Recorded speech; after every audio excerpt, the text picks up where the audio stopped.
Hello everyone, Susan Vincentz here. Welcome back to my channel.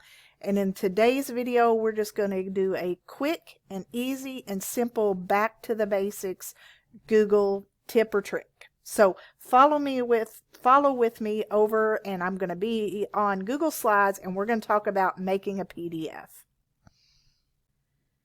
So here we are in a Google slide, and we could very well be in a Google Doc or a slide, what have you, any Google document application.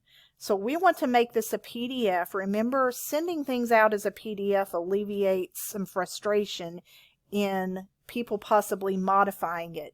Yes, I know you have a viewable Google link, but sometimes people could still make a copy of that and manipulate it in various ways, and you may or may not want that to happen.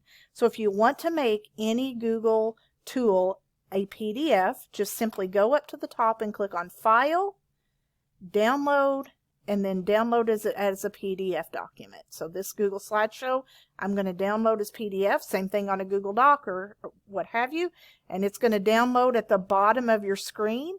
And then you will just simply navigate on your PC, on your Mac, on your Chromebook, wherever your downloads folder is.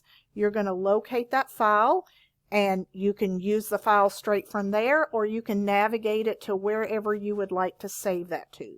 So in most cases, I will get it out of my downloads folder and I will transfer it back over to my Google Drive. So that way I have the Google version and I have the PDF version to send out.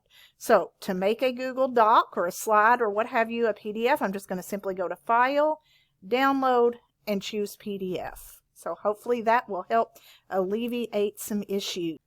Thank you for tuning in to this tech tip video. It was short and simple and a little bit back to the basics, but sometimes we need those little refreshers to talk about why we should do things a certain way. So I hope making a Google Doc into a PDF has helped make your workflow a little more productive. So thank you for watching, and I appreciate you tuning in, and have a wonderful week, and subscribe, stay tuned for some more, and I will see you soon. God bless.